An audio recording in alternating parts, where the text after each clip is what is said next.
He was a millionaire CEO, powerful, respected, and completely alone.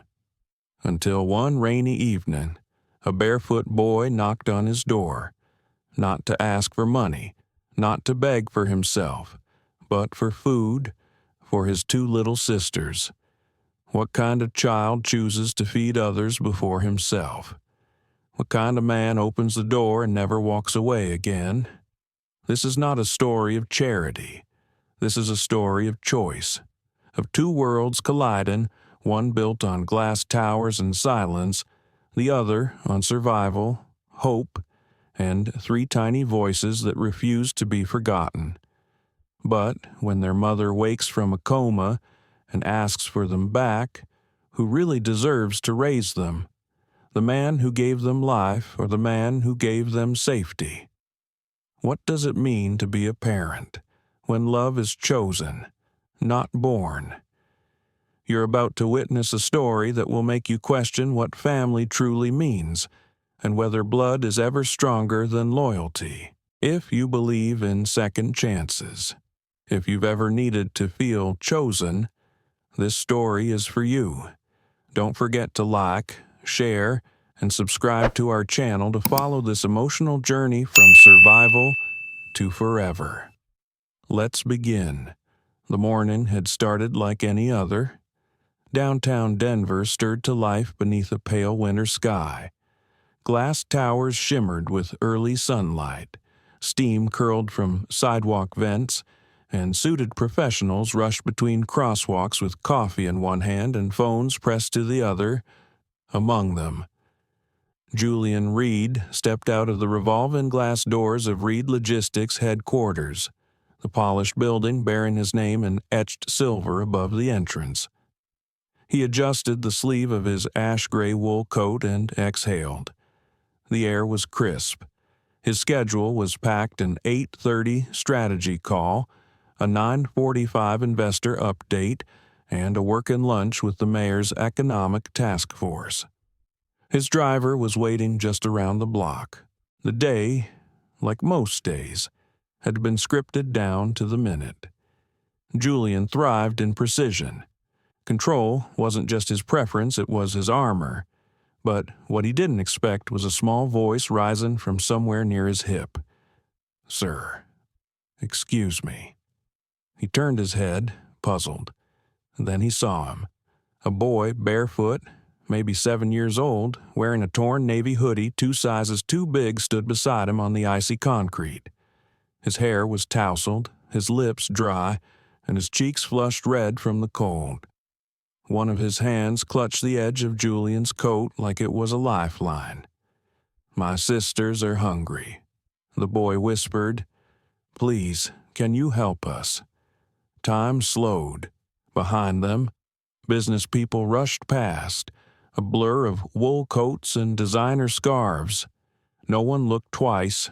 No one heard him. Julian blinked, his mind struggling to process the scene before him. This wasn't supposed to happen. Not here. Not in front of his building. He glanced around instinctively for a guardian, a parent, a social worker, anyone. But there was no one. Just the boy. And then, as if summoned by the silence, 2 small girls appeared behind him. One clung to his hand, the other peeked from behind his leg. Twins, maybe 4 years old. Their dresses didn't match, but both were threadbare. Their shoes were mismatched. One wore only socks. They didn't speak. They just looked up at Julian with wide, unsure eyes. The boy tightened his grip and tried again. "Please, they haven't eaten today." Julian knelt slowly, the edge of his tailored coat brushing against the cold sidewalk. His voice softened. "What's your name, Noah?" the boy replied. "This is Maya, and that's Lena." Julian nodded. "Where are your parents?" Noah hesitated. His voice dropped to a whisper again. "Mom's in the hospital. They said she might not wake up. Dad left a while ago. We were in a home, but they wanted to split us up." His voice cracked. I couldn't let them. So we left. Julian looked at the three of them, thin, sunburned in places, shivering. Maya was holding something, a thread from her dress, wrapped around her finger like a charm. Lena was sucking her thumb, her other hand fisting Noah's hoodie tightly. Something shifted in Julian's chest. It wasn't pity. It was something else, something harder to define. Maybe the realization that for all his billions, his business acumen, his power, none of it could prepare him for this moment. This request, this quiet kind of courage from a barefoot boy. He stood up. "You're hungry?" Noah nodded. Julian didn't speak again. He simply extended his hand. The boy hesitated, then took it. The three children followed him, wordless, to the black SUV waiting at the curb. Julian gave his driver a new address, a quiet cafe he knew nearby, one that opened early and never turned anyone away. Noah and the girls sat still in the leather seats, too stunned to speak. Maya glanced around like she expected to be scolded. Lena fell asleep almost instantly, her head resting in her brother's lap. Noah didn't look out the window. He just kept his eyes on Julian. When they arrived, Julian held the door open. A waitress looked up, startled, but said nothing when he nodded at her kindly. They sat at a corner booth. Noah asked cautiously, "Can they get oatmeal?" Julian nodded to the waitress. "Oatmeal, and eggs, and warm milk, whatever they want." When the food came, the girls ate in small, fast bites. They didn't talk, didn't smile, but they ate. Noah helped them spread jam on toast, folded napkins in their laps. He didn't eat much himself. Julian watched him, watched the way the boy protected them, watched his eyes flick toward every door, every adult who walked by, like he was bracing for something. Watched him check Maya's sleeves to make sure her arms were warm. And Julian wondered how long a child had to be alone before they became this careful. After they'd finished, Maya curled up in the booth seat beside her sister. Lena leaned on her like she had always done. They drifted into sleep again, mouths sticky with sugar. Julian leaned across the table, keeping his voice low. "Do you know which hospital your mom's in?" Noah nodded. "Silverstone General. I remember the buses. I can get there." Julian looked down at his hands, then back at the boy. "I'll take you," he said. "We'll go see her, and after that, we'll figure it out." Noah didn't smile. He didn't even blink, but he nodded, just once, and that was enough. Julian stood, signaled the driver again. They walked out into the cold. He helped Maya into the car, wrapped Lena in a blanket from the trunk. Noah climbed in last, and as the door closed behind him, Julian Reed, billionaire, CEO, master of calculated outcomes, realized that something irreversible had happened. He didn't know what came next, but he knew he couldn't walk away. Not from them, not now, not ever. The ride to Silverstone General Hospital was quiet. Not the awkward kind of silence, something deeper. A silence thick with the weight of things too complicated to say. Julian sat in the back seat with Noah beside him. The boy sitting stiff and upright, like he expected to be told to move at any moment. Maya and Lena were curled up under the blanket, fast asleep, their small chests rising and falling in sync. Julian glanced at the rearview mirror, at the skyline sliding past them. He knew this part of town. Just 10 blocks away were condos that sold for millions. But this route, this road that led to the east side, was a different world. No curated parks, no valet parking, just chain-link fences, shuttered clinics, and a kind of invisible exhaustion in the air. When the car pulled to the curb in front of the hospital, Julian stepped out first and opened the door for Noah. The boy hesitated. He looked up at the looming glass doors of Silverstone, then at Julian, then back again. He didn't say a word, but he reached in to gently lift Lena into his arms, balancing her against his hip. Julian picked up Maya, who instinctively clung to his neck with one arm while rubbing sleep from her eyes with the other. They walked in together. Inside, the hospital was buzzing, beeping monitors, overhead announcements, footsteps moving briskly across linoleum. Nurses and scrubs moved past them, glancing only briefly before returning to their tasks. Julian approached the front desk, where a nurse looked up from her monitor. "Can I help you?" He cleared his throat. "We're here to see a patient. Elena Mora. She was brought in after a traffic accident. She's in a coma." The nurse tilted her head. "Are you family?" Julian hesitated. "Not exactly." The nurse's eyes shifted to the children and her expression softened. She tapped a few keys. "She's still in room 712, ICU wing. No change noted this morning. Do you know how to get there?" Noah stepped forward. "I do." He walked ahead of them, down the hallway with the quiet determination of someone who had done this more times than he should have. Julian followed with Maya resting against his shoulder. When they reached the ICU floor, the atmosphere changed. Everything was quieter here, dimmer, the lights more sterile, the sounds more sparse. A machine beeped in the distance, slow and steady. Room 712 was at the end of the hall. Noah reached for the handle but paused, suddenly unsure. Julian knelt slightly beside him and nodded. "Take your time." Noah opened the door. The room was cold, too white, too still. Elena Mora lay in the hospital bed, her skin pale, her eyes closed, thin tubes trailing from her arms and into machines on both sides. Her chest rose and fell rhythmically, but nothing about her seemed present. Julian stepped inside with Maya and stood back. Noah placed Lena gently in a chair beside the bed, then climbed up on a small stool. He reached out and took his mother's hand. "Hi, Mama," he whispered, his voice wavering for the first time. "We're okay. I told you I'd keep them safe."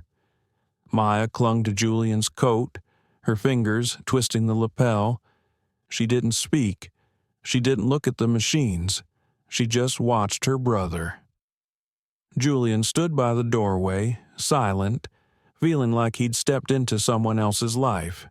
He had faced billion-dollar negotiations, government audits, corporate buyouts, but nothing had prepared him for this a boy. Not yet 8, whispering to a woman who might never wake, trying to keep a promise too big for any child to carry. After a few minutes, Julian quietly stepped outside to give them space. He paced the hallway, hands in his coat pockets. His phone buzzed once an email from his assistant about a delayed client call, but he ignored it. For the first time in years, he had no interest in the next meeting. The nurse who had helped them earlier appeared beside him, holding a thin manila folder. "She doesn't have any visitors listed except for the children, and one social worker from the county," she said gently. "No next of kin, no insurance. The system's already flagged the case for foster evaluation." Julian stared at the floor. Is there any way to pause that process? The nurse looked up at him, surprised. "Are you family?" "No," he said slowly, "but I'm staying involved." She studied him, uncertain. "Okay," she said softly, "but the system moves fast in cases like this, especially when the parent's prognosis is unclear and the children are without placement." He nodded. "I understand." That evening, Julian brought the children back to his apartment. The sun was already setting over the city, painting long orange streaks across the skyline. Inside, his home felt cavernous again, quiet, expensive. But this time, the silence felt different. Noah walked in first, carrying Lena, who had fallen asleep in the car again. Maya followed, holding Julian's hand. They didn't ask questions. They didn't explore. They simply stood near each other, unsure what came next. Julian knelt beside them. "You're safe here," he said, "just for now. You can eat, sleep, rest, and tomorrow we'll figure out what happens next." Lena stirred in Noah's arms and blinked slowly. Maya leaned her head against Julian's chest. That night, Julian set up the guest room with extra blankets. He found a set of unused twin sheets in the linen closet. He ordered pajamas and basic clothes for the kids from a same-day delivery service. He searched for cartoons on the TV and turned the volume down low. They ate toast with jam and warm milk in the kitchen while he watched them from the island. He didn't know what to say, so he didn't say much, just stayed present, just made sure they knew someone was there after the children had fallen asleep. Julian stood in the hallway, staring at the dimly lit room where they slept in a tangle of blankets and stuffed animals he didn't remember ordering. He thought of Elena, pale and unmoving in that hospital bed.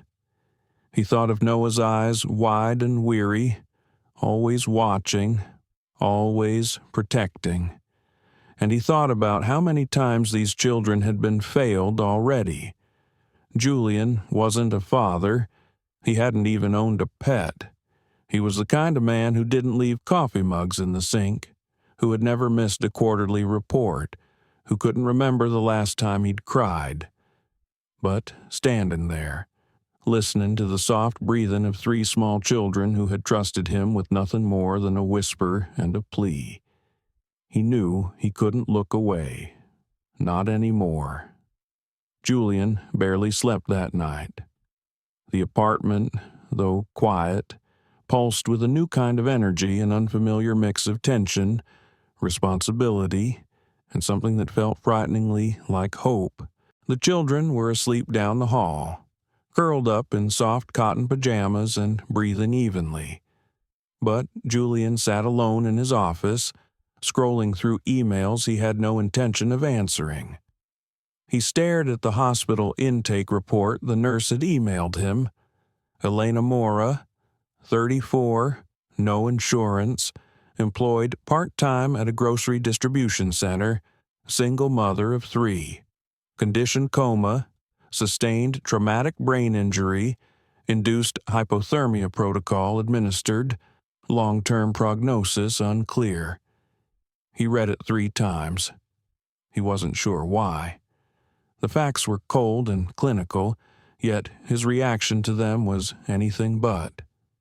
He closed the file and leaned back in his chair, the leather creaking slightly beneath him.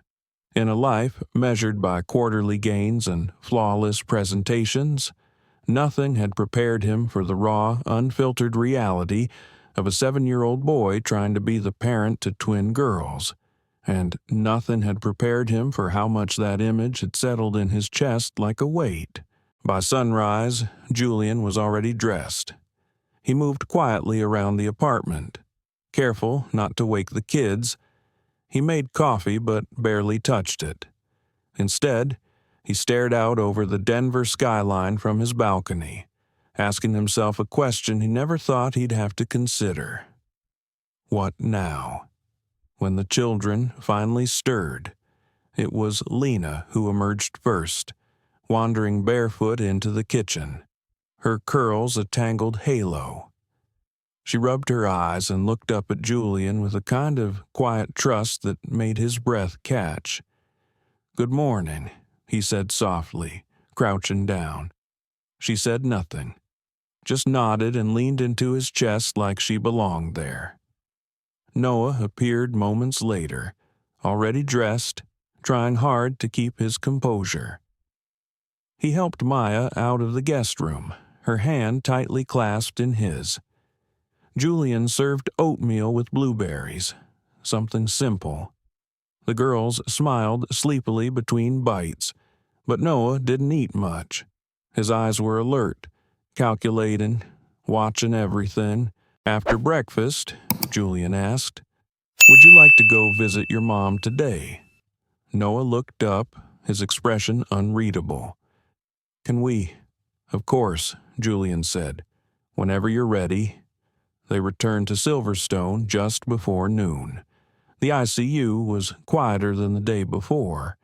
A different nurse was on shift, but she recognized them immediately and nodded them through. Inside room 712, nothing had changed. The machines still blinked rhythmically. Elena's face was peaceful, unmoving, her skin pale against the white pillow. The girls approached more hesitantly this time. Maya held Lena's hand, and they both stood near the foot of the bed, unsure. Noah climbed back up to the stool beside his mother and touched her arm. "She looks like she's just sleeping," he said to no one in particular. Julian watched from the doorway, his chest tight. He wanted to say something, anything. But there were no words for this. They stayed for 20 minutes. Noah whispered things Julian couldn't hear. The girls began to fidget, uncomfortable in the sterile room. Julian gently suggested they head back. As they left, a woman in a slate-gray blazer entered the hallway, holding a clipboard. She had sharp eyes and a quick, efficient stride. "Mr. Reed." He turned. "I'm Melissa Halberd, Child Protective Services. I've been assigned to the Mora case." Julian straightened slightly. "Of course. I've been expecting contact." She gave him a tight smile. "I understand you've temporarily taken custody of the children. They're staying with me," he corrected. "For now. Their mother's still unresponsive, and there are no other relatives, and your relation to the family—" "I'm not family," Julian said calmly. "But I'm not a stranger either." She raised an eyebrow. "That's an interesting distinction." Julian nodded. "I suppose it is." Ms. Halberd glanced down at her clipboard. "We'll need to begin the emergency placement evaluation process. Background checks, home visit, financial disclosures, psychological assessment." "I understand. And depending on the mother's condition, we may have to discuss long-term options." Julian met her gaze. "I'd like to be part of that conversation." Her expression didn't change. "We'll schedule a visit for next week. Until then, please make sure the children are enrolled in temporary education and receive a pediatric checkup." He nodded again. "I already have a caregiver starting tomorrow. Ms. Rowan, she's a retired teacher." That finally made her pause. "You've moved quickly," she said, more to herself than him. Julian said nothing. The children were quiet in the back seat on the ride home. Julian noticed Noah's shoulders had stiffened after the encounter with the social worker. Back at the apartment, he set up a quiet movie for the girls and brought Noah into the study. He didn't want to interrogate the boy, but he could sense something was building. "You okay?" he asked gently. Noah looked down. "I don't like that lady.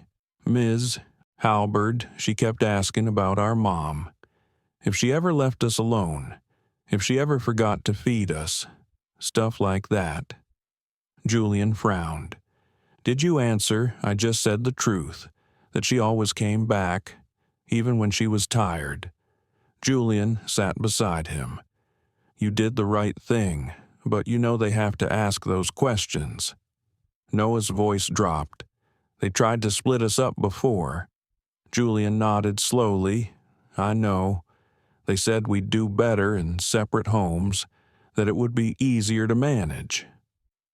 There was bitterness in his voice, not angry, exactly, but old, like someone who'd carried that weight too long. "I'm not going to let that happen," he said, nearly to himself. "You shouldn't have to worry about that," Julian replied quietly. "That's not your job." Noah looked at him then, his eyes suddenly sharp. "But if I don't, who will?" Julian didn't have an answer right away, but later that night, after the girls were asleep and Noah sat curled in a chair reading an old picture book, Julian brought him a cup of warm milk and sat across from him. "I don't know what's going to happen," he said gently. "I don't know when your mom will wake up, or what decisions the system will make, but I want you to know something. Noah." The boy looked up. "I'm not going anywhere."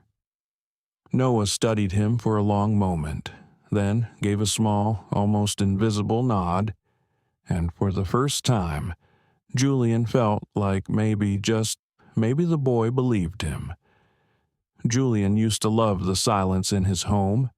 It was a pristine kind of quiet, the type that came with order, control, expensive furniture, and floor-to-ceiling windows that looked out over the Denver skyline like a fortress in the clouds.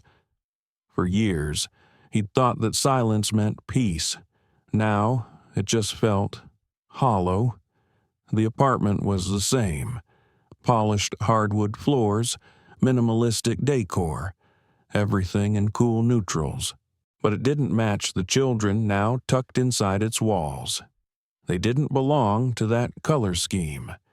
They were messy, warm, unpredictable, alive. That night, after Noah fell asleep on the sofa next to a half-open picture book, and the girls were curled up in the guest room surrounded by hastily ordered stuffed animals and fleece blankets, Julian sat alone in the kitchen. He stared at the dishes in the sink, 3 small bowls with traces of oatmeal, 4 spoons, and a pink plastic cup Maya insisted on using. He hadn't washed dishes himself in over 5 years, but he washed them now, not because anyone told him to, not out of obligation. He just didn't want to forget the way Lena had smiled when she saw the toast cut into triangles. The next morning, he woke up early again. The sun hadn't yet touched the rooftops. The apartment was still, the only sound the soft whir of the heating system. He padded quietly to the guest room and peeked inside. All 3 children were still asleep. Maya and Lena had migrated into the same bed sometime during the night. Noah lay on a pull-out cot nearby, one arm draped over his face. He slept like someone waiting to be jolted awake. Julian didn't wake them. He went into the kitchen, brewed coffee, then pulled out his phone and sent a text to his assistant. "Need another week? No meetings. Reschedule everything." She replied with a single question mark. He didn't respond. By noon, the kids were up, dressed in new clothes that didn't quite fit but looked far better than the threadbare outfits they arrived in. Ms. Rowan arrived at the door exactly at 12:30, a canvas tote over one shoulder and a smile that crinkled the corners of her eyes. She was in her late 60s, with silver-streaked hair in a braid and a calm voice that somehow quieted even Julian's internal hum. She'd been a school teacher for 30 years before retiring and had helped raise 4 grandchildren when Julian called her 2 days earlier. She didn't ask for details, only said she could start Monday. "This is Ms.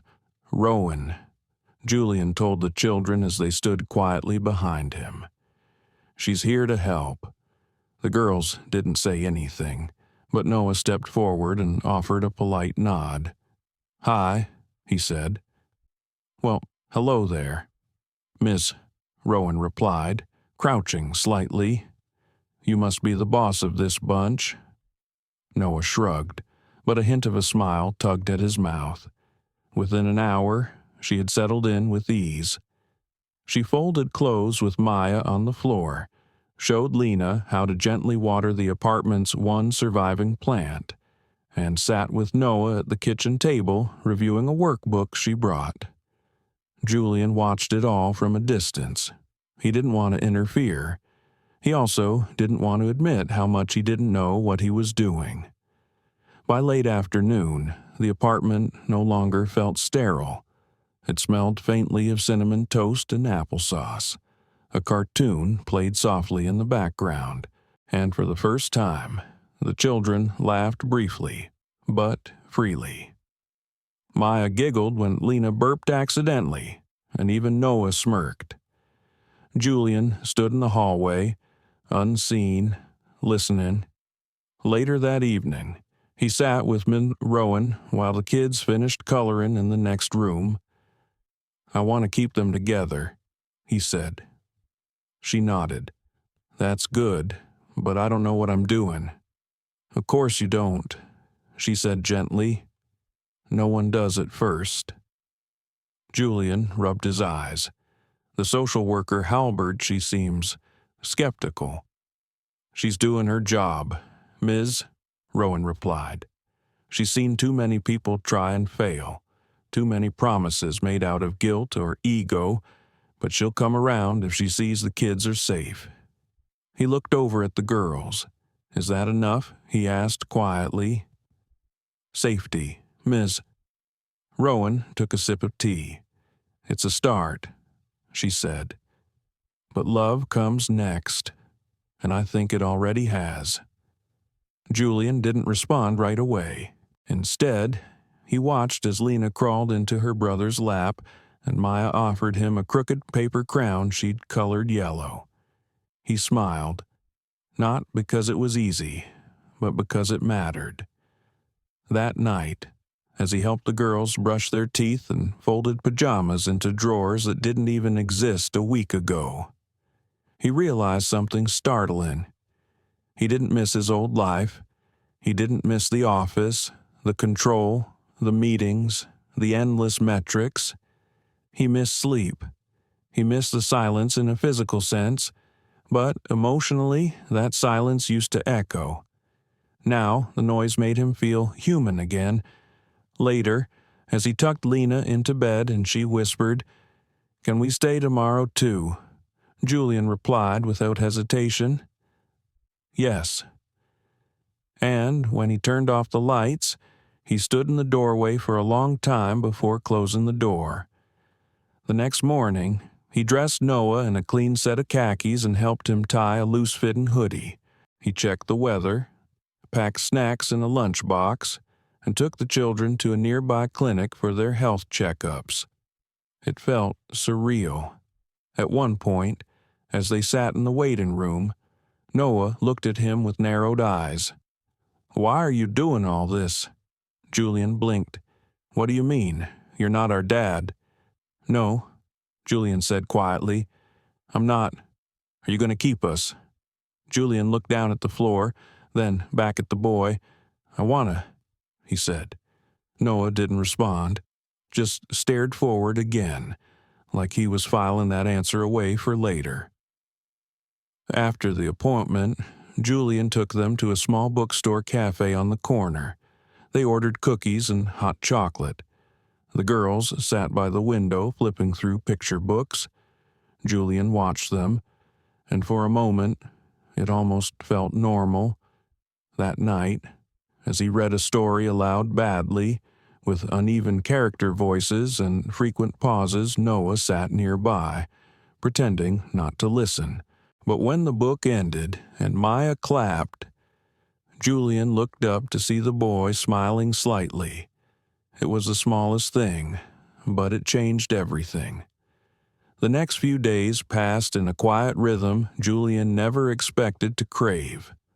The mornings began early, tiny footsteps padding down the hallway, soft knocks on his bedroom door, and a voice asking if it was time for toast yet. Julian would rise, still groggy, and stumble into the kitchen to find Maya already sitting on the counter, waiting like she'd been up for hours. Lena usually followed, bleary-eyed and clinging to her blanket. Noah was always last to enter, not because he slept in, but because he'd wait, watch, and make sure the girls were okay first. Julian had stopped wearing a tie. He still read his emails out of habit more than necessity, but rarely replied. The company hadn't fallen apart without him. His executive team handled daily operations just fine, and he realized, for the first time in a long time, that maybe he wasn't as indispensable as he'd convinced himself. What unsettled him more was how little that fact bothered him now. One evening, as the sun lowered over the edge of the skyline and painted golden shadows across the kitchen floor, Julian received a call from Ms. Halberd. "We've scheduled the home visit," she said, her voice as clipped as ever. "This Friday afternoon." Julian paused. "That's fast. These children are flagged as high risk. No known family. Mother still unresponsive, and no official placement. You're not on file as a guardian or foster candidate. That makes you a temporary shelter at best." He exhaled slowly. "I understand. Have your documents ready. Income, residency, background clearance, and Mr. Reed." She hesitated. "Just slightly. This isn't a business review. It's a home assessment. You don't need to impress me. You just need to be honest." He hung up and stared at the blank screen for a moment. Friday, 2 days. That night, Julian didn't sleep much. He lay in bed with his arm over his eyes, listening to the hum of the heat vents and the soft, rhythmic sounds of the city outside. A part of him wanted to believe the visit would go well, that he had nothing to hide. But the truth was, he didn't know what these people were looking for. He wasn't a foster parent. He was just present. But would that be enough? Friday came sooner than he liked. Ms. Rowan helped him clean, though the apartment was already spotless, and made fresh cookies just in case a warm smell helped, she said with a wink. The girls wore matching dresses and ribbons. Noah wore a shirt he ironed himself. At 2:15 sharp, the doorbell rang. Julian opened it to find Ms. Halberd standing stiffly, clipboard in hand, flanked by a second woman, a petite brunette in her 40s with kind eyes and a shoulder bag covered in animal stickers. "This is Dr. Marla Renner," Halberd said, child psychologist. "She'll observe the children while I speak with you." Julian nodded. "Come in." They entered like auditors, quiet, clinical. Dr. Renner gave a small smile to Maya and Lena, crouched to their level, and asked if she could see their drawings. Within minutes, the twins were guiding her to their craft table, showing off crooked suns and wobbly stick figures. Noah stood back, watching. Julian sat across from Halberd in the living room. She scanned the apartment with her sharp eyes, taking in the bookshelves, the labeled bins, the stack of folded laundry in the corner. "You've made some adjustments," she said, jotting a note. "Yes," Julian replied. "I wasn't planning on this, but I'm adapting." "And why is that?" He didn't answer right away. She looked up. "Mr. Reed, because someone had to," he said finally. "They showed up at my building, alone, cold, hungry. I couldn't walk away. Is this charity?" Then he shook his head. "No." She tilted her head. "Then, what is it?" Julian looked across the room where Noah sat on the edge of the couch, hands folded tightly in his lap. The boy hadn't spoken once during the visit, but his eyes never stopped moving. "It's responsibility," Julian said, "but not the kind I can delegate. Not the kind I can measure with outcomes. Ms. Halberd didn't respond. She scribbled something on her clipboard and then moved on. Dr. Renner joined them after 20 minutes. She had Lena's drawing in hand, a crooked image of 4 people standing in front of a tall building with clouds above them. They seemed grounded. Dr. Renner said, timid but secure, especially the girls, and the boy Halberd asked. She glanced toward Noah, who now sat coloring at the kitchen table, his brow furrowed in deep focus. He's complicated, wary, highly protective. He exhibits what we call parental displacement. He's filled the role of caregiver far too early. Is that dangerous?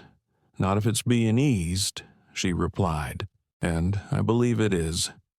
Slowly, Halberd turned back to Julian. Do you plan to apply for temporary guardianship? Julian met her eyes. Yes, I've already contacted legal counsel. The paperwork is underway. She stood. We'll be in touch.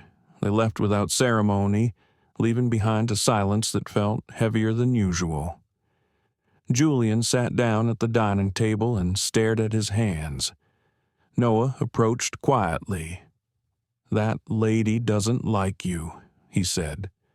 Julian looked up and smiled faintly. She doesn't know me. She asked Lena weird questions, like if we ever get left alone at night. Lena said, only when we sleep. I think that confused her. Julian sighed. She's just trying to figure out if you're safe here. We are, Noah said, like it was a fact that needed no debate. Julian looked at him. You're not scared something could change? Noah hesitated. Then he shook his head. I'm more scared of going back to the green walls, he said. Julian blinked. What do you mean? That place? The intake center? That's where they took us before.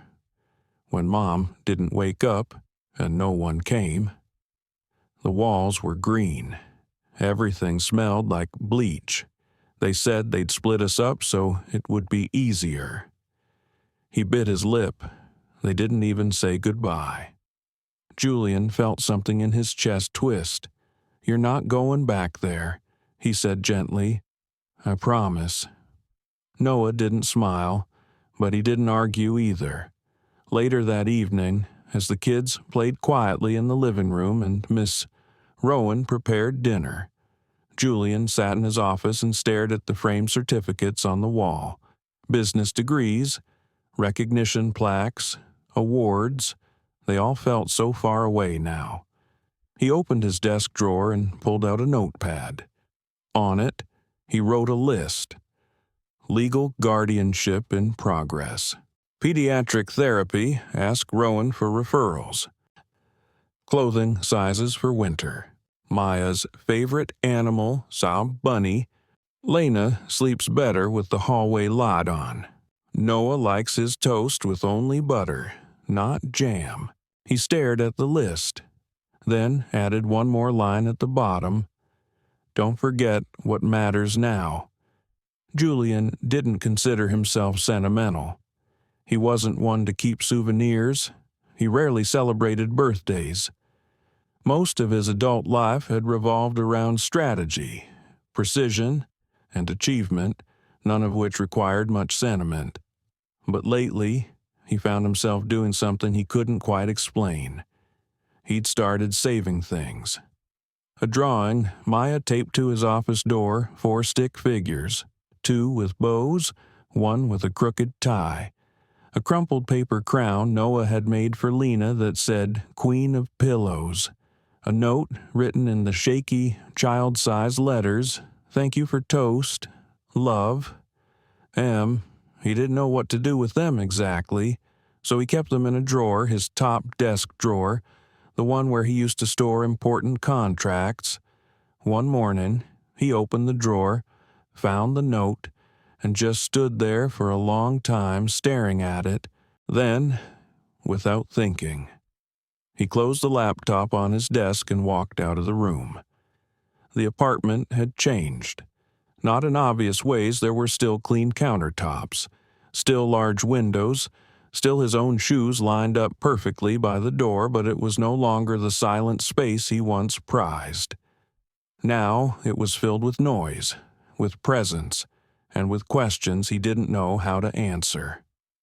"Julian," Miss Rowan said from the kitchen, "can I ask you something?" He looked up from his coffee. "Sure. Have you thought about school enrollment yet?" If this turns into something longer than temporary, Julian blinked. "Honestly, I don't know where to start." She smiled kindly. "That's okay. I can help." He exhaled. "Thank you. That would mean a lot." Later that day, they visited a small elementary school just a few blocks from the apartment. It wasn't a private school. No glossy brochures. Just a cheerful woman at the front desk, a faded mural in the hallway, and bulletin boards filled with construction paper, pumpkins, and stars. Noah walked the hallways with his hands in his pockets, quiet but observant. Maya and Lena stuck close together, each holding one of Julian's hands. The principal, a soft-spoken man named Mr. Lyle, offered a tour and invited Julian to sit in on a classroom for a few minutes. "It's important they feel like it's theirs," he explained. Julian had never thought of school that way before, like it's theirs. He'd always thought of school as a system, a place you pass through on your way to what mattered. But now, watching Lena smile shyly at a shelf of books labeled Rainy Day Reads, and hearing Maya gasp when she saw a play kitchen set in the corner of the kindergarten room, he realized something. These tiny details, the paper crafts, the wall art, the tiny cubbies with names in glitter. These weren't decorations. They were anchors. Noah was quiet in the car on the way home. Julian could feel him holding something in. "You don't have to go," Julian said gently. "Not unless you want to." Noah looked at him, eyes wide. "But I do. You do." The boy nodded, slowly at first, then more firmly. "I want to. I've never done it before. Not like this. Not with lunch boxes and crayons with names on them." Julian smiled. "That's okay. We'll figure it out together." That night, they had spaghetti for dinner. Julian burned the garlic bread, but nobody complained. Lena got sauce on her shirt. Maya insisted her noodles were dancing, and Noah spent 5 minutes trying to twirl his spaghetti like he'd seen on TV. Julian tried, too. It went badly. They laughed. After dinner, the kids picked a movie, something animated and chaotic. Julian watched from the corner of the couch while the girls piled onto a nest of pillows. Noah curled into the armrest, still and quiet, but not withdrawn. At one point, Maya leaned her head on Julian's leg and yawned. It was so small, but it wrecked him. That night, after he'd carried each child to bed, brushed his teeth with a timer on the counter like Ms. Rowan had taught him, and checked all 3 doors to make sure they were locked. Julian sat on the balcony staring out at the city. It wasn't that he didn't want this. It was that he didn't trust himself not to fail them. He thought about his own childhood. Cold dinners, distant parents. His mother had once told him that success is better than sympathy. His father had said emotions are liabilities in boardrooms. He'd grown up trying so hard to be invulnerable that even now, as a grown man with 3 children sleeping under his roof, he sometimes found it hard to speak his own heart out loud. And yet, he couldn't forget the way Lena had held his hand on the way to school, or the look Noah gave him when Julian called him buddy without thinking, or Maya's wide grin when he let her pour the milk, even though she spilled it everywhere. That stuff wasn't failure. That stuff was real. The next day, they picked up school supplies. Julian let the kids choose their own backpacks. Maya chose one with glittery bunnies. Lena picked purple with sparkles. Noah, after much deliberation, chose plain gray then, at Julian's suggestion, added a small patch shaped like a planet. "Because you like space," Julian said. Noah's eyes lit up. "You remembered. Pay attention." The cashier rang them up, and Julian didn't even glance at the total. It wasn't about the cost. It was about preparing for something he hadn't dared plan for before. That evening, after everyone was tucked in, Julian stood in the hallway again. Same spot, same soft shadows, same hum of the city through the windows. Only now, something felt different. He wasn't holding his breath anymore. He wasn't just waiting for the other shoe to drop. He was slowly learning how to stay. In the dark, a small voice called out, "Julian." It was Noah. He walked down the hall and opened the boy's door.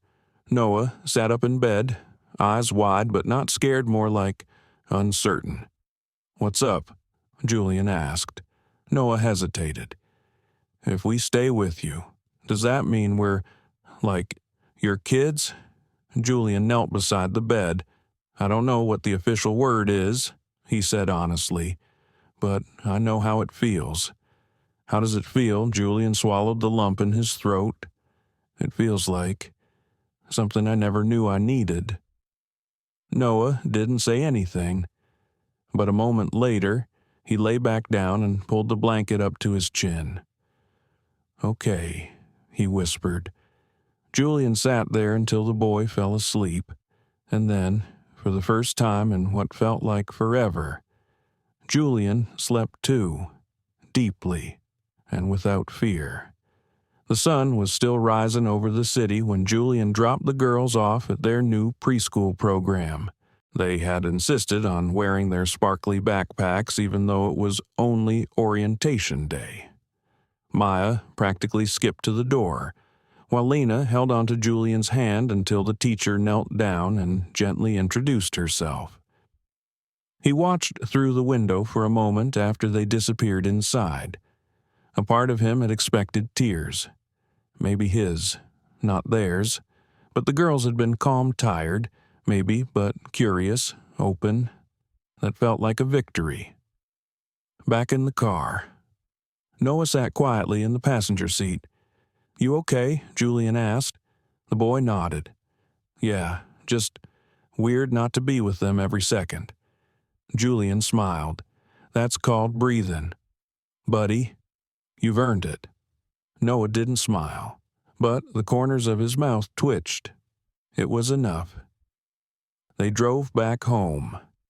Julian had a short list of things to do, schedules to finalize, a pediatric follow-up, and a meeting with his lawyer about the guardianship petition. For the first time in weeks, there was a sliver of routine forming. Then his phone rang. He saw the caller ID and froze. Silverstone General Hospital. He picked up immediately. Julian Reed. The voice on the other end was calm, but serious. "Mr.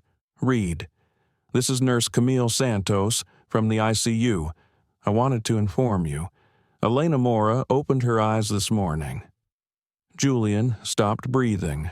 "She's showing early signs of cognitive awareness." The nurse continued.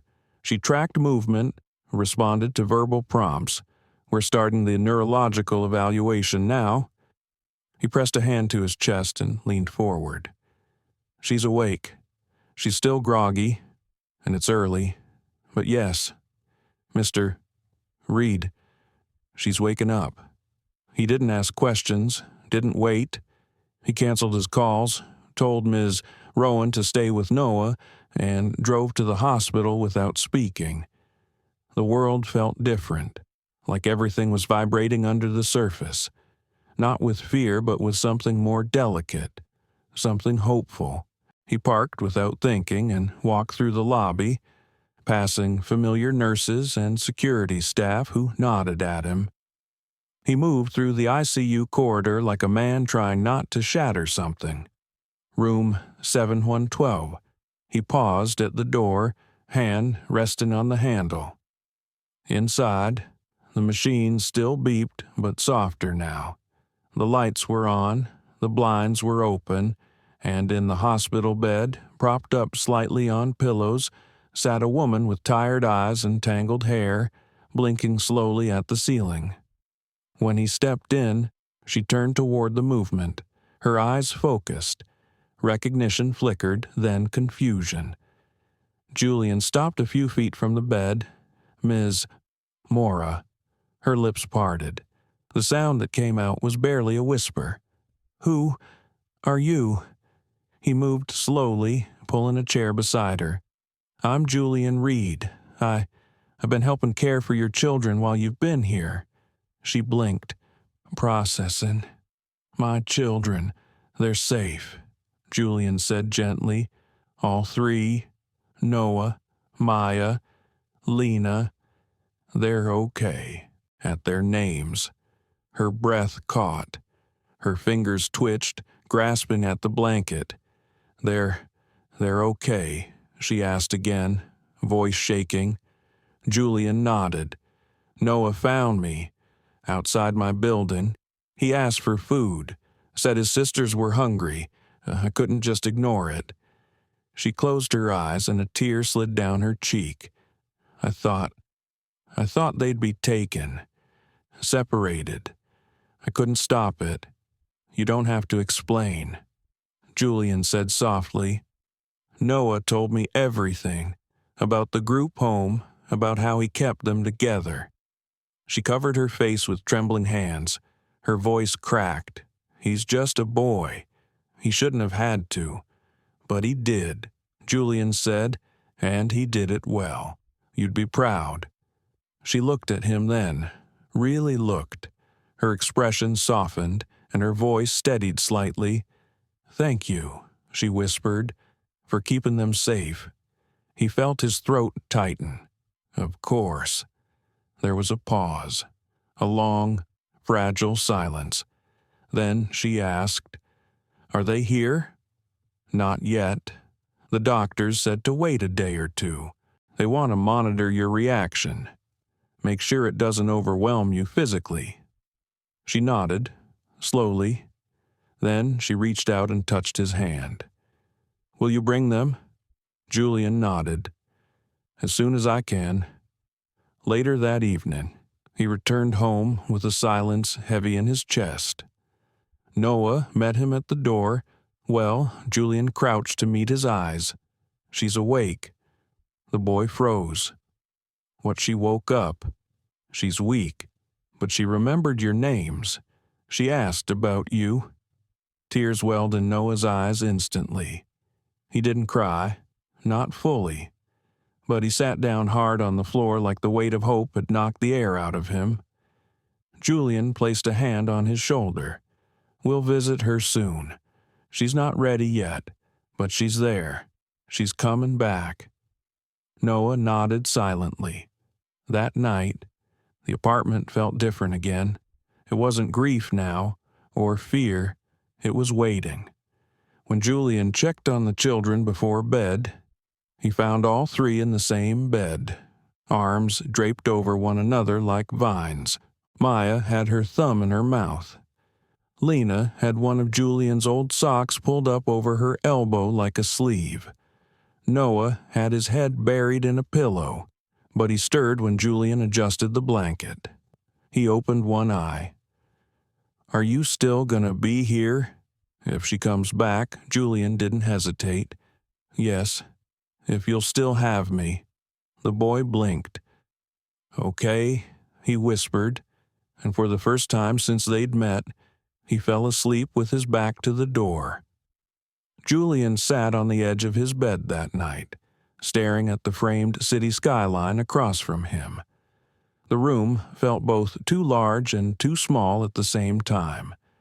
He should have felt relief. Elena was awake, conscious, alert enough to ask for her children, a miracle, by any measure. But in the quiet of his bedroom, Julian couldn't shake the strange unease blooming in his chest. What if she wanted them back? What if everything that had happened every night spent braiding tangled curls? Every trip to the grocery store where Lena insisted on sitting in the cart? Every bedtime story told in a voice he never knew he had? What if all of that had just been a pause? What if this wasn't a beginning? What if he had just been a placeholder? He lay awake for hours, eyes wide open in the dark. The next morning came in slowly. The girls were already up by the time he shuffled into the kitchen, both wearing their mismatched pajamas and sipping cereal milk from the sides of their bowls like it was a race. Maya grinned at him with milk on her chin. "Guess what?" she chirped. "I dreamed I was a dolphin." Julian smiled. "Did you win any underwater races?" She nodded enthusiastically. "I beat sharks." Lena raised her hand like a student. "I was a jellyfish. Noah wasn't at the table." Julian found him out on the balcony, curled up in the chair with a blanket over his knees. He didn't turn around when Julian slid the door open. "Hey, hey." Julian sat down beside him. The air was crisp, and the city below them looked almost peaceful. Cars like little dots, pedestrians drifting in and out of frame, unaware that anything had changed. "Didn't sleep much last night," Noah mumbled. Julian nodded. "Me neither." Noah looked at him. "Are we seeing her today if you're ready?" Noah looked away. "I'm scared." "That's okay," Julian said gently. There was a long pause, filled only by the sounds of traffic far below. Then Noah asked the question Julian had felt coming but had dreaded just the same. "If she wants us back, do we leave?" Julian didn't speak at first. He didn't want to lie, but he also didn't want to say anything that might turn a delicate hope into fear. "I don't know what's going to happen yet," he said finally. "But no matter what, none of this was pretend. You've been here. You've been safe. You've been wanted. That doesn't disappear, even if the situation changes." Noah's voice dropped to a whisper. "But we can't stay forever." "Right." Julian turned to face him, his voice calm and steady. "I don't know about forever, but I know this: I'm not leaving. And if it's up to me, we'll figure out how to stay in each other's lives. However that looks." Noah pulled the blanket tighter around himself. "What if I want both?" Julian smiled softly. "Then we work toward both." That afternoon, Julian drove the children to the hospital. This time, they weren't silent. Maya hummed a song softly in the back seat, and Lena clutched a handmade paper flower she'd folded during art time. Noah stared out the window, lost in thought but not withdrawn. The elevator ride to the ICU felt longer than usual. When they reached room 7112, Nurse Camille greeted them outside the door. "She's been asking about them all day," she said, smiling warmly. "She's a little tired, but alert. Just take it slow." Julian nodded. He turned to the children. "She might look different, but she's still her." Noah stepped forward first, then, slowly, he opened the door. Elena was sitting upright, supported by pillows. Her face was thinner, pale, but her eyes lit up the moment she saw them. "Noah," she breathed. He ran to her. No hesitation, no doubt. He wrapped his arms around her gently, burying his face into her shoulder as she held him like something precious she thought she'd never touch again.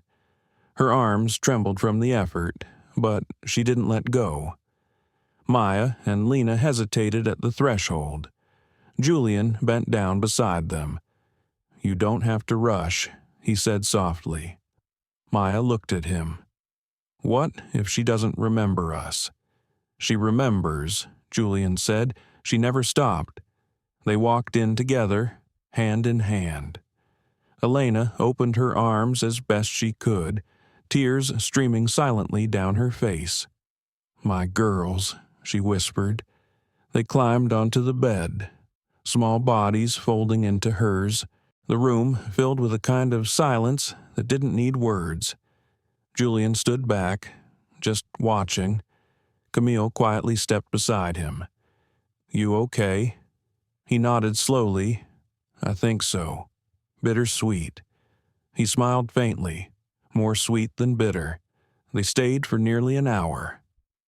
Elena's voice remained soft, and her energy faded quickly, but the joy in her eyes never dulled.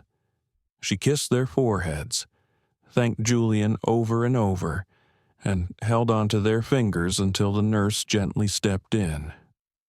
"They'll come back again soon," Camille assured her, when the children said goodbye. Elena looked at Julian, her eyes glossy. "Thank you," she said again, "for not giving up on them, or me." Julian shook his head. "You did the hard part. You came back." She looked down. "I'm not strong yet. I don't know when I'll be." Julian's voice lowered. "You don't have to be everything all at once. You just have to be here." Later that night, back at the apartment, Julian found Noah sitting on the floor of his bedroom, organizing books by color. "You okay?" he asked. Noah nodded. "Yeah." She looked tired, but I could tell she was still her. Julian sat down beside him. "She was really happy to see you." "I know." There was a pause. Then Noah said something Julian would never forget. "I think you're my home now, but she's my heart." Julian's breath caught, and instead of replying, he simply reached out and pulled the boy into a hug, a quiet one, but full, real, enough. 2 weeks after Elena's awakening, the children had settled into a rhythm again.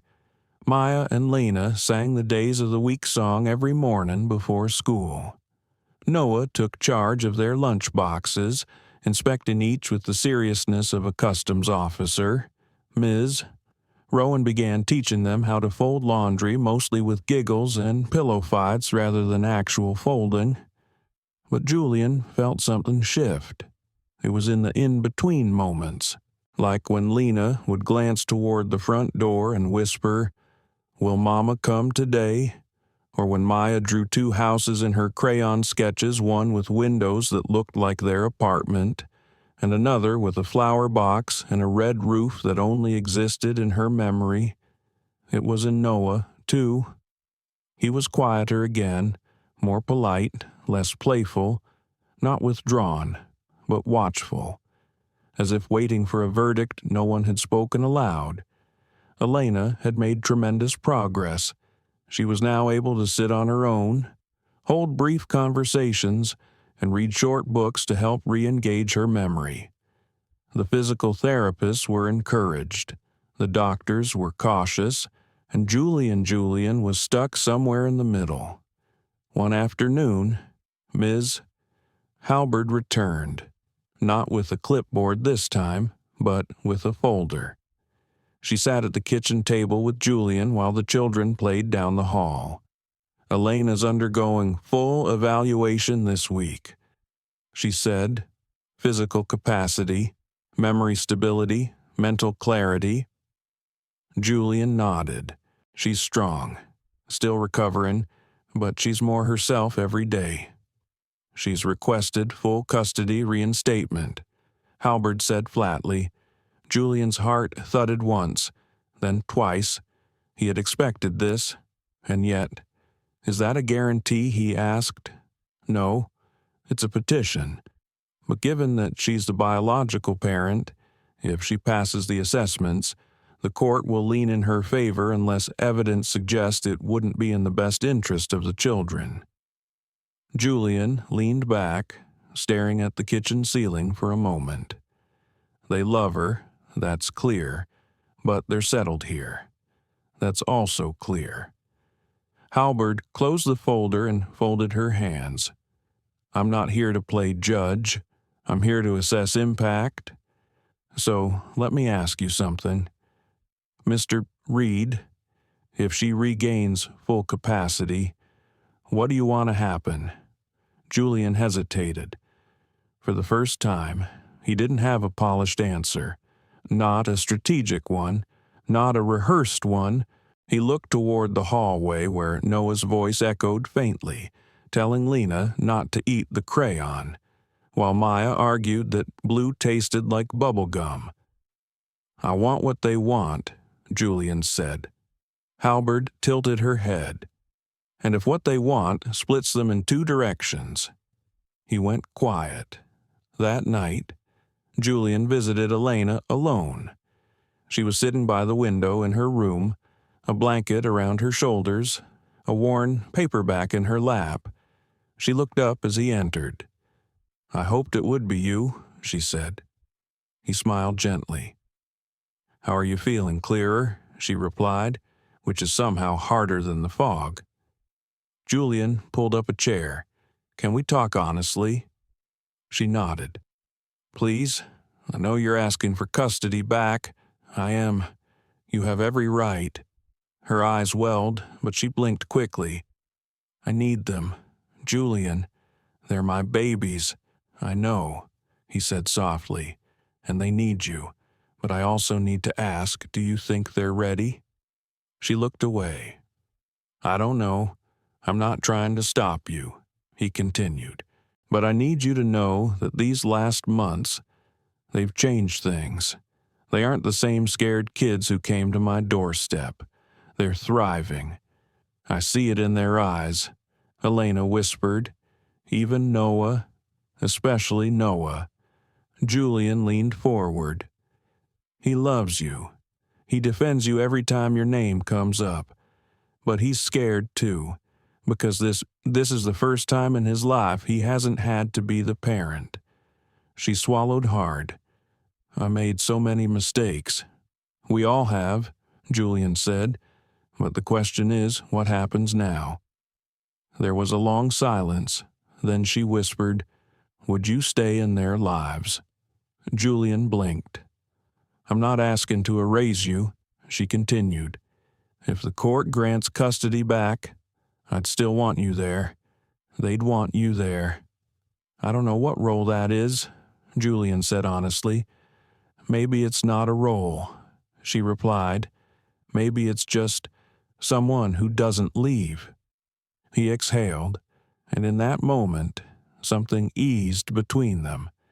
Not perfect, but respectful. Shared.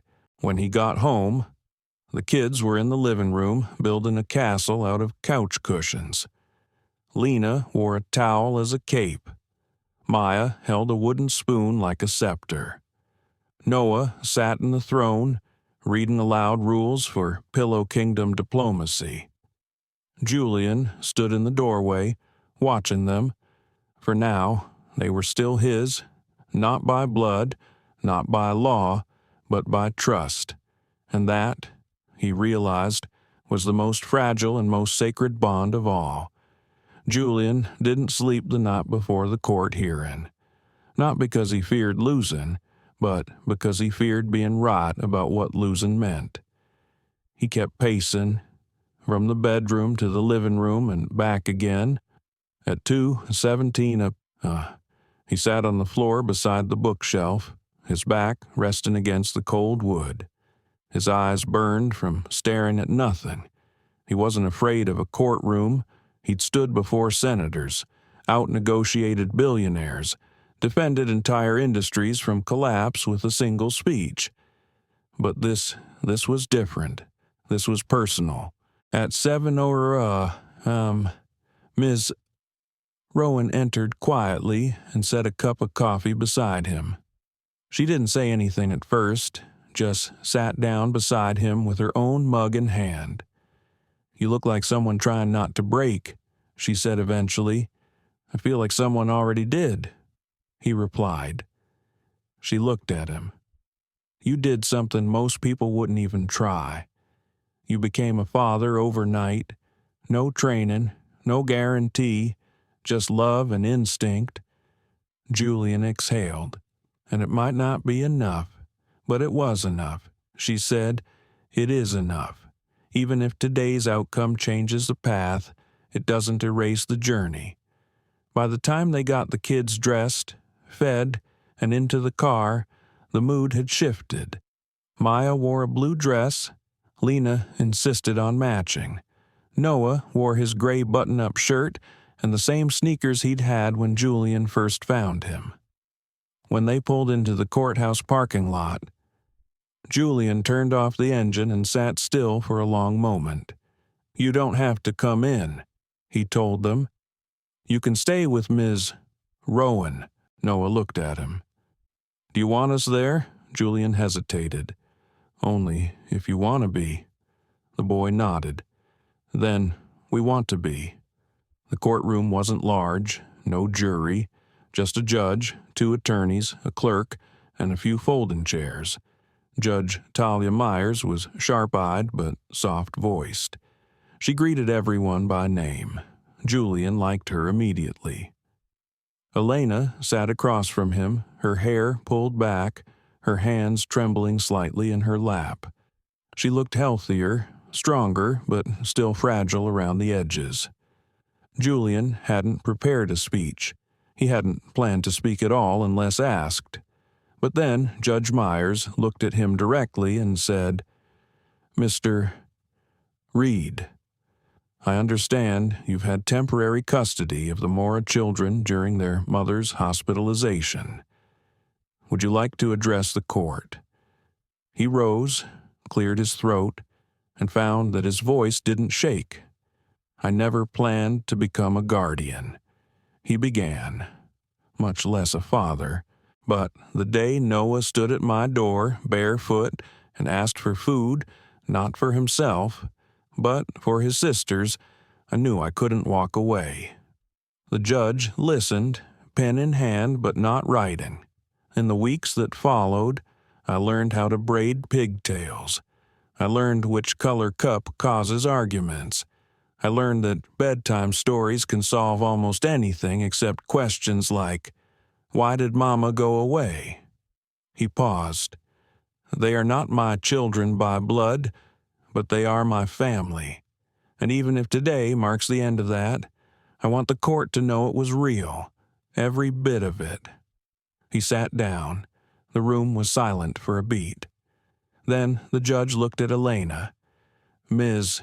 Mora, would you like to respond? Elena stood slowly. Her voice was quieter, but clear. I love my children. I have never stopped, but I know I failed them when they needed me most. She looked at her kids. Maya smiled weakly. Lena reached over and held her mother's gaze with curious, almost cautious, eyes. Noah stared straight ahead. Elena continued. Mr. Reed stepped in when no one else did. And because of him, they are alive, thriving, and safe. I would never undo that. I couldn't. Her voice trembled, but I want to try again. With their trust, with his help. The judge folded her hands. And what does that help look like to you? Elena swallowed. I want shared custody. I want them to stay where they feel stable. I want what they want, even if it's not all with me. The judge turned to the children. Noah, she said gently, would you be willing to speak? Julian tensed, but Noah stood. He didn't fidget. He didn't cry. He just looked the judge in the eye and said, I think we have 2 homes now. 2 homes, one where we came from, and one we ran to. The judge tilted her head. And which one do you want to stay in? Noah turned to look at Julian, then at his mother. I don't want to choose, he said. The judge nodded. A moment later, she called for a recess. The children were escorted outside with Ms. Rowan. Julian and Elena sat in silence. Then Judge Myers returned with her ruling. I find that the best interest of the children is not to disrupt the progress they've made, nor to deny them the bond of their biological mother. Therefore, I'm granting joint legal guardianship to both Ms. Mora and Mr. Reed, effective immediately, with physical residency remaining with Mr. Reed until a full transition plan is approved. Julian didn't breathe. Elena gasped softly. The judge looked at both of them. You're not opponents. You are co-survivors. For these children, this is not the end of one home. It's the beginning of two hearts working in sync. Later that night, back at the apartment, Julian stood in the kitchen while the girls danced around the living room in their socks. Noah came to stand beside him. You okay? The boy asked. Julian smiled. I think I am. Noah nodded. Me too. And together, they watched the world go on, no longer wondering if the light would stay, but learning, slowly, that it already had. 3 weeks passed after the court ruling, but time didn't move the way Julian expected. There was no sharp turning point, no big announcement, just small shifts, one by one. On Sunday mornings, the apartment smelled like cinnamon.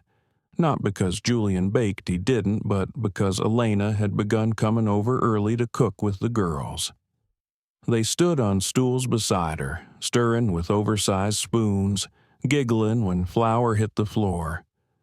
Noah watched from the hallway the first time, cautious. By the third visit, he was cracking eggs. Julian watched from the kitchen doorway, mug in hand, learning to step back not from love, but from control. It wasn't easy.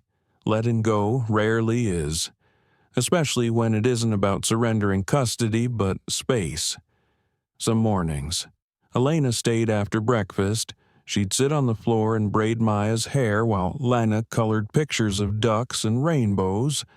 Sometimes she and Julian talked, mostly about logistics, school pickups, speech therapy, Noah's math homework.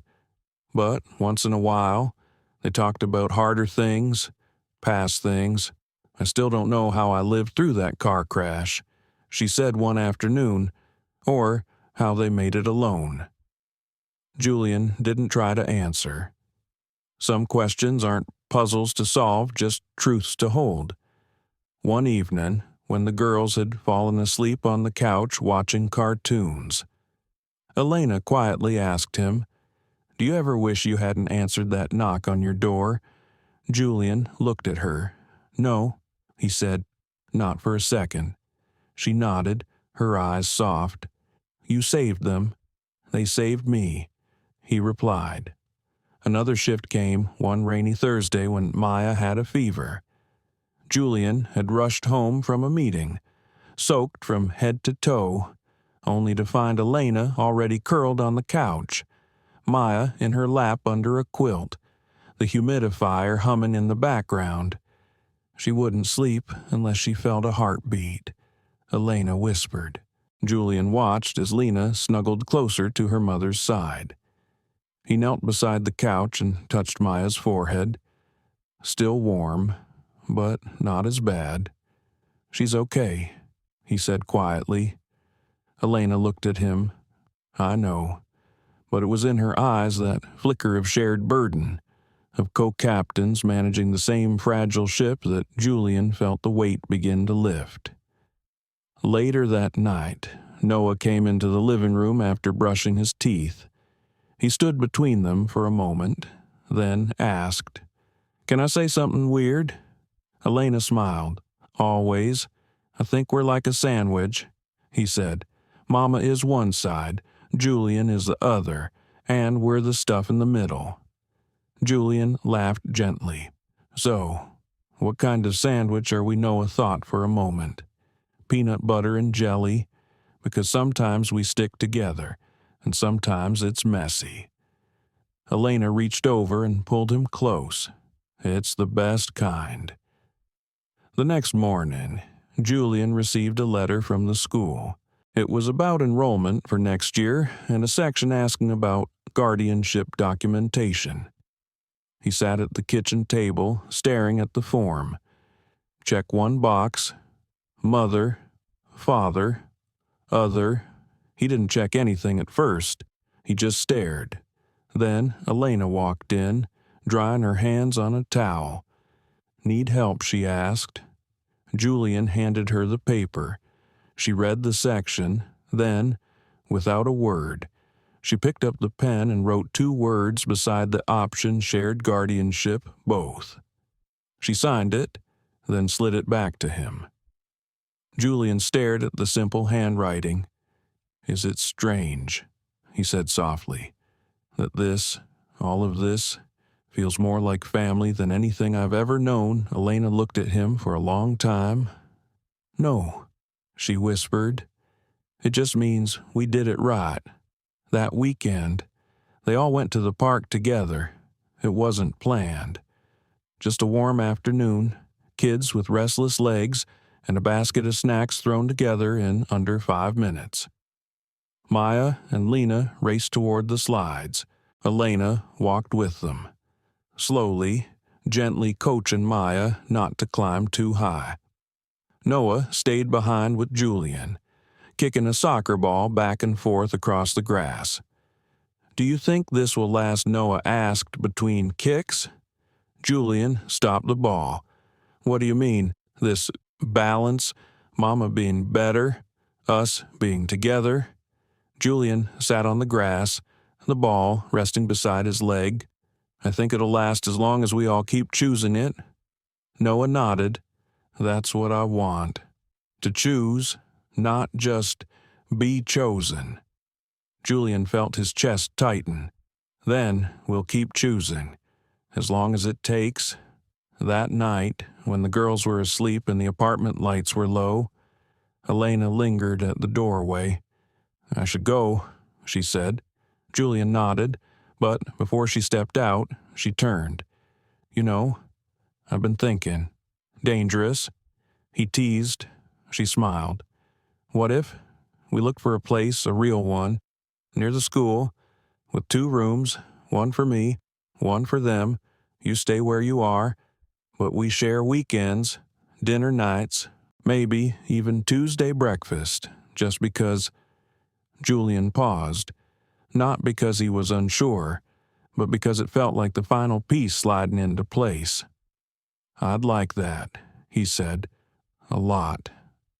They stood in silence for a moment, strangers who became co-parents, survivors who built a family not from blood, but choice. As she left, she whispered, "Thank you for not giving up on me either." Julian didn't answer right away. He just looked around the apartment where crayons lay scattered on the rug, where 3 small backpacks hung by the door, where his coffee table bore juice stains and sticker sheets. A home. One he never expected, but one he would never trade. 6 months passed, not in a blur but in a rhythm of backpacks zipped, teeth brushed, bedtime stories half finished before someone fell asleep mid-page, a rhythm of weekend handoffs that didn't feel like goodbyes, just temporary shifts in location, a rhythm of laughter from rooms Julian once considered too quiet, and notes everywhere, on the fridge, on the kids' drawings, in lunch boxes. "Don't forget your mittens. You are so brave today. PB&J with extra jelly, just like you like it." The apartment was still Julian's, but it had changed. So had he.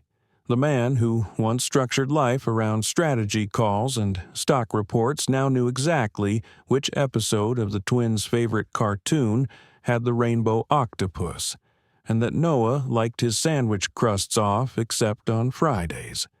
On a cloudy Thursday morning in May, Julian received an envelope in the mail.